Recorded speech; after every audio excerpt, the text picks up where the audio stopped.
Olá pessoal, tudo bem? Professor Sandro aqui na área mais uma vez. Nesse vídeo a gente vai continuar o nosso conceito de gráficos e interpretes, agora fazendo alguns exemplos de como você pode posicionar pontos no plano cartesiano e como isso pode ser aplicado em problemas que de fato sejam reais, tá? Então, vamos lá. Nosso primeiro exemplo é o seguinte, exemplo número 1. Uma questão prática onde podemos perceber a presença do plano cartesiano é quando observamos algumas cidades planejadas. A figura a seguir apresenta uma parte da cidade de Nova York. O planejamento dessa parte da cidade usou a lógica do plano cartesiano. Assim ficou bem mais fácil para as pessoas se localizarem rapidamente na cidade. Então aqui tem uma planta baixa da cidade de Nova York, né? Ela está bem aqui à sua direita, né? Então Nova York está aqui. E se você notar com atenção, esse mapa ele parece uma grelha, na verdade, ele parece um quadriculado. Qual é a vantagem de você fazer uma cidade planejada dessa forma? Quem já foi em Nova York, por exemplo, quem já foi em Miami, por exemplo, consegue perceber que as estradas, as ruas, são todas perpendiculares entre si. Então, por exemplo, quando eu estou num ponto, eu quero ir para outro ponto, você pode referenciar assim, olha, eu estou aqui na 11ª Avenida, esquina com a Rua 84, e eu quero chegar na 17ª Avenida, esquina com a Rua 72. Então as avenidas, mais ou menos, são as estradas, as ruas, no sentido do eixo Y, por exemplo, e as ruas são as vias no sentido do eixo X. Então, quando você vai andar sobre essa malha quadriculada, é muito mais fácil você se localizar no plano cartesiano, porque a partir dos números das estradas e das ruas, você consegue saber se você vai para frente ou vai para trás, se você vai para a esquerda ou se você vai para a direita, tá? Então, essas cidades planejadas têm essa vantagem de você poder se orientar no espaço de uma forma um pouco mais simples, que é esse o objetivo do nosso exemplo. Vamos continuar. O exemplo fala assim pra gente. Vamos ver. Se alguém estiver na esquina da 10ª Avenida com a Rua 48 e quiser ir para a esquina da 8ª Avenida com a Rua 54, como ele deve fazer?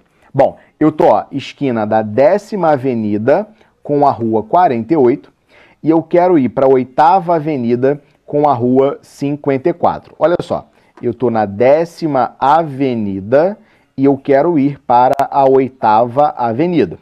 Eu estou na esquina da Rua 48 e eu quero ir para a esquina da Rua 54. Repara você, cara, que da 10ª Avenida para a 8ª Avenida eu tenho uma variação de 2 avenidas, tá?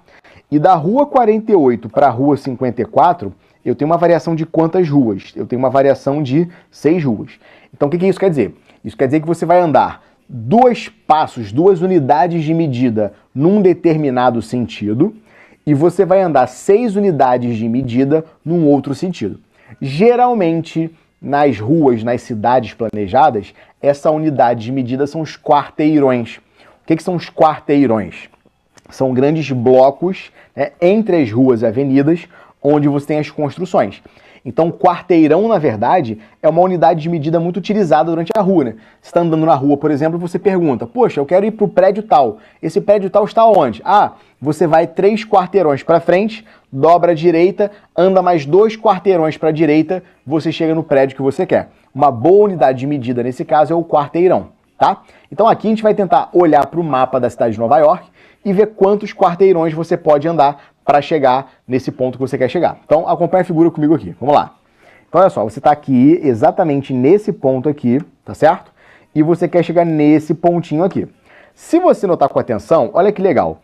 Desse ponto até esse ponto que eu estou marcando com o X, você vai andar 1, 2, 3, 4, 5, 6 quarteirões. Olha que legal. Coincide com 6 que a gente tinha falado. Ou seja, essas distâncias aqui, na verdade, são as distâncias entre as ruas que você vai percorrer. Quando você chega exatamente nesse ponto, agora quantos quarteirões você vai andar para a direita? Vê só, eu vou andar 1 quarteirão para a direita, mais outro quarteirão para a direita, pronto. Cheguei exatamente no ponto onde eu queria. E esses 2 quarteirões, na verdade, eles representam as distâncias entre as avenidas, 10ª Avenida e 8ª Avenida. Então entenda, gente, que o plano cartesiano, na verdade, ele é simplesmente o quê? Ele é um sistema de referências. Quando você olha para o plano cartesiano, em relação a uma determinada origem, um marco zero, você anda para a direita, para a esquerda, no sentido positivo ou negativo, anda para frente ou para trás no sentido positivo ou negativo. Entenda o plano cartesiano como sendo aquele referencial da física que você tanto respondia. Um corpo está em repouso ou em movimento? Depende do referencial. Exato. O referencial é um ponto particular do espaço a partir do qual você faz todas as suas medições. Beleza? Então, falando do plano cartesiano, vamos dar uma olhadinha nele? Vamos embora. Olha o plano cartesiano aqui, gente. Coloquei o plano cartesiano para você e eu quero que você localize alguns pontos para mim nesse plano cartesiano. Por exemplo, imagina que eu queira marcar o ponto de coordenadas 4 e 3, tá? Como é que eu marco o ponto de coordenadas 4 e 3?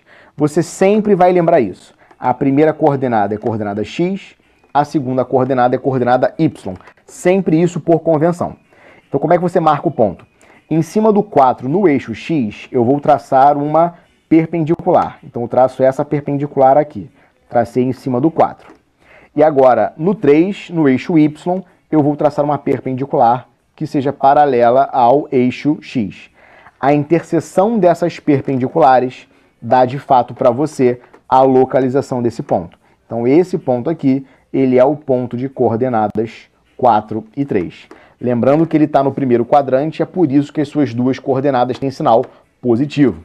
Agora imagina, por exemplo, que eu queira marcar o ponto, vamos ver, sei lá, menos 5 e 2. Como é que eu marco o ponto menos 5 e 2? Está aqui, ó. Em cima do menos 5 você traça uma perpendicular, em cima do 2 você traça uma perpendicular, e aí a interseção desses dois pontos, dessas duas retas, na verdade, é o ponto de coordenadas de menos 5 e 2 que você quer. Repara você que a coordenada x desse ponto é negativa, a coordenada y desse ponto é positiva, é por isso que ele está no segundo quadrante. Esse ponto está lá no primeiro quadrante e esse ponto está no segundo quadrante. De outra forma, por exemplo, vamos marcar o ponto, vamos lá, o ponto menos 1, menos 4, por exemplo. Olha, menos 1 aqui no eixo x, tracei a perpendicular, menos 4 no eixo y, tracei a outra perpendicular. O cruzamento desses pontos é o ponto menos 1, menos 4. Repara que ambas as suas coordenadas são negativas e isso diz que esse ponto está no terceiro quadrante.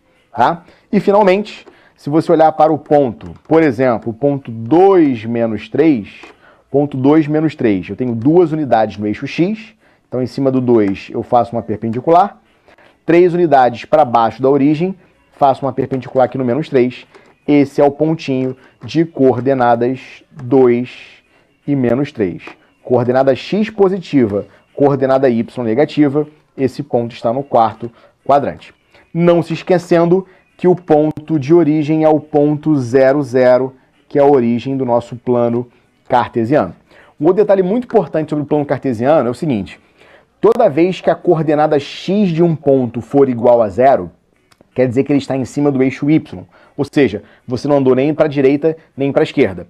Então, coordenada x igual a 0, eu estou em cima do eixo y. Coordenada y igual a 0, eu estou em cima do eixo x. Porque se o y é 0, você não andou nem para frente nem para trás.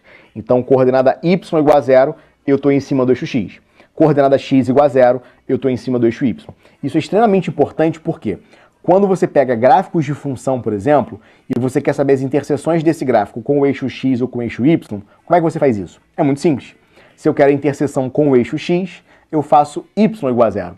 E se eu quero a interseção com o eixo y, eu faço x igual a 0. Esse truquezinho é muito legal para você lembrar para problemas até mais complicados envolvendo funções. Fala galera, aqui é Marcelo Rainha e hoje a gente vai entender um pouquinho como funciona o plano cartesiano com o auxílio do aplicativo GeoGebra. Então, vamos entrar aqui no slide, né? Aqui você está vendo o aplicativo GeoGebra, né? Ó, tá? A gente marcou aqui em cima geogebra.org/calculadora. Então a gente consegue encontrar essa tela aqui. Do lado esquerdo, eu já marquei alguns pontos aqui. Você pode perceber que eu tenho o ponto A como sendo 1 menos 2, 4 menos 3, 4, 2, menos 2, 2, menos 3, 2 e 1, 1. Como a gente consegue marcar esses pontos aqui? Então, por enquanto, eu vou usar a caneta para fazer isso. Então, como a gente marca esses pontos? O que a gente precisa entender é que, a primeira coordenada ela tem a ver com o eixo x, né? Que a gente chama de eixo das ordenadas, né? Que é o eixo x, é esse que está na horizontal. E o eixo Y, que a gente está colocando aqui na vertical agora, ele é o eixo das abscissas. Então, para marcar um ponto, então vamos colocar aqui, qual seria o ponto menos 1, 1 menos 2, né? Ou seja, ele é como se fosse batalha naval, gente. Você vai olhar o eixo X e no eixo X ele vai estar, a gente vai ver o 1. Então, 1, né, tá aqui na posição do eixo X, como a gente marcou. E aí depois você vai olhar, vai caminhar ele até o menos 2. Então, a gente caminhou até o menos 2 e aí marcamos o nosso pontinho aqui. Então, esse ponto que a gente acabou de marcar, ele é o ponto 1 menos 2. Beleza?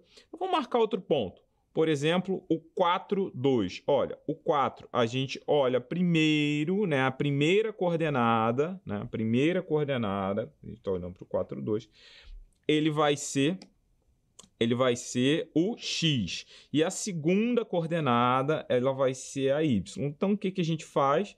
A gente anda na posição vertical até onde está mais ou menos o 2, e depois a gente vai olhar na posição horizontal e vai marcar o pontinho lá. É claro que aqui eu estou marcando com a caneta, né? O GeoGebra ele não faz assim. Então, vamos ver como o GeoGebra marca esses pontos agora, tá? Então, eu vou tirar a função da minha canetinha para a gente olhar o GeoGebra. Beleza? Então, olha, o primeiro ponto aqui que o GeoGebra marcou, você percebe, ó, direitinho, exatamente o ponto 1, 2. Assim como o segundo pontinho que a gente marcou lá, né, que é o 4, 2, exatamente na mesma posição. Mas, mais uma vez, o GeoGebra ele tem muitas funções, ele consegue marcar todos esses pontos aqui, né? Você vai colocando certinho. Mas você tem a opção também de marcar pontos com o mouse, ó. Vamos lá para ferramentas, ponto, e aí, digamos que ele peça para você marcar o ponto com o GeoGebra agora, seria o menos 3, 3, beleza? Então você tem que lembrar que o menos 3, eu vou marcar aqui rapidamente, ele está no eixo X aqui, e o 3 ele vai estar no eixo Y aqui. Então, o encontro, né, o legal do GeoGebra é que tem essas linhas aqui na horizontal e na vertical, que o encontro dessas linhas é onde você vai marcar o ponto menos 3, 3, beleza? Então, ó, vamos olhar aqui na calculadora, quando a gente coloca aqui álgebra, nosso último ponto, ó, percebe o seguinte, o ponto onde a gente inicia seria o 3, 0, né, no eixo X, e o ponto que a gente no eixo Y seria o 0, 3, exatamente.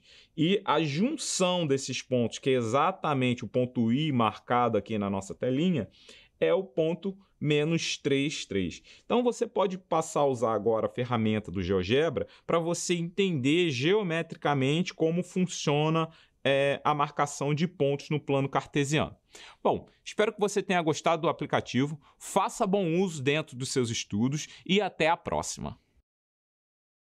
Fala galera, aqui é Marcelo Rainha e hoje a gente vai ver uma aplicação do plano cartesiano em consequência com a robótica. Bom, nunca viu? Então vem que eu te mostro.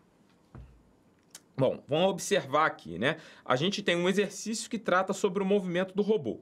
Bom, a movimentação de qualquer robô ou qualquer dispositivo eletrônico acaba se concentrando dentro de uma malha, muitas vezes retangular. Nesse caso aqui, a gente está observando uma malha quadrangular. A gente tem que ter ideia, né, que qualquer máquina vai fazer esse tipo de coisa. A gente está olhando aqui a reta vertical como sendo o eixo Y, né, como sendo o eixo Y, e a reta horizontal como sendo o eixo X, beleza? Então, aqui, ó, vamos ler juntinho aqui, ó. O gráfico mostra o início da trajetória de um robô, que parte do ponto 2, 0, lembrando que o 2, ó, ele está no eixo X, né? Então, a primeira coordenada é 2 e a segunda é 0. Ele parte da coordenada 2, 0, movimenta-se para cima e para a direita com a velocidade de 1 unidade de comprimento por segundo. Então, 1 unidade de comprimento por segundo. Aqui a gente está observando que ele faz um movimento para cima e 2 para esquerda. Perdão, direita. Aí, novamente, 1 para cima, 2 para a direita. 1 para cima, 2 para a direita. Esse é o movimento dele, onde 1 unidade por segundo que ele anda, né? Então, vamos ver qual é a pergunta que a gente vai tentar responder aqui, né? Então, o gráfico explica a trajetória de um robô durante 6 segundos, que é exatamente isso que a gente está vendo aqui. E aí ele pergunta para a gente qual vai ser a coordenada do robô depois de 21 segundos. Bom, é só fazer a continha, né? Ó, 1, 2, 3, 1, 2, 3, são 21 segundos, então são 7 movimentos assim, ó. Então vamos lá, 2, 1, 2, 3, 3, 1, 2, 3, 4, 1, 2, 3, 5, 1, 2, 3, 6, 1, 2, 3, 7. Então ele vai se encontrar nesse ponto aqui. Que ponto é esse? Basta a gente traçar uma reta paralela ao eixo Y para encontrar aqui quem é o valor de X e depois traçar uma reta, né, paralela ao eixo Y para encontrar quem é o valor de Y. Então ele vai se encontrar na posição 16, 7. Então a nossa resposta aqui é 16, que é no eixo X, e 7, que é no eixo Y, né? Bom, se você nunca viu um problema desse tipo, você pode encarar isso dentro da guerra de robôs. Procura um pouquinho, vê aí onde a gente encontra perspectivas sobre esse tipo de atividade e vale muito a pena aprofundar os seus estudos. Um abraço e até o próximo vídeo.